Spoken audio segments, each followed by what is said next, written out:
This takes us actually to the strange practice of mummification. Our embalming rites that we carry on today routinely in a number of funerary traditions are probably pale versions of what the Egyptians went through thousands of years ago.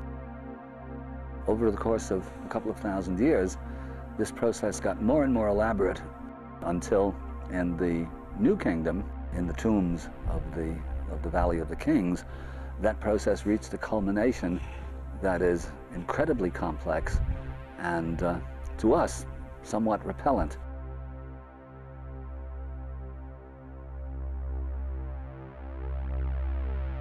After these 70 days, the mummy is swathed in mummy wrappings and cloth, into which are wrapped all sorts of magical amulets, scarabs, funerary texts themselves, and the body is finally brought to its final resting place.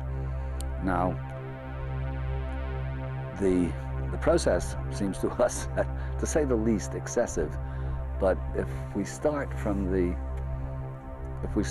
proposition that maybe the Egyptians knew what they were talking about, it's worth looking at this as something perhaps more than just superstition, or an incredible amount of detail lavished upon superstition.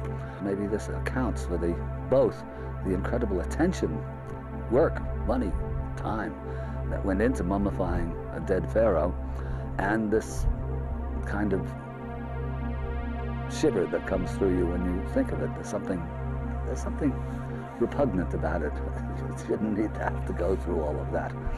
The thinking was that perhaps as long as the physical body of the pharaoh existed, the discarnate or disembodied ka, or soul, of the king was not obliged to reincarnate.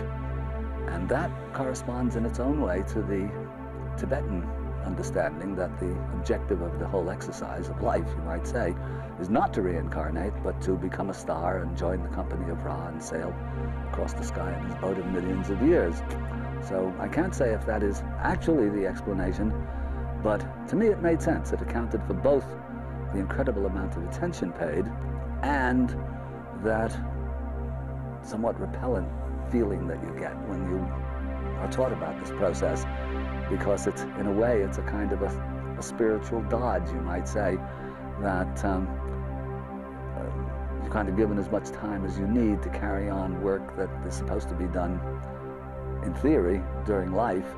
And if there is anything to the notion of spiritual work carried on in the disembodied state, then to that, let's say, to that ongoing work, as long as the body remains, the soul is not obliged to reincarnate. And in the case of the mummified pharaohs, if the mummies are not pillaged and ruined and exposed to the elements, if they are actually left in their original resting places, they are there effectively eternally, because they're subject to geological time, not to any other kind of time. The mummies that have been found now and exhumed and examined and studied and x-rayed and so on are in pretty much perfect condition after over 3,000 years. So unpillaged, unstudied, and unexhumed, they'd simply be there forever, until the mountains themselves, or the tombs into which the deep caves that they're buried in themselves are destroyed in some sort of geological cataclysm.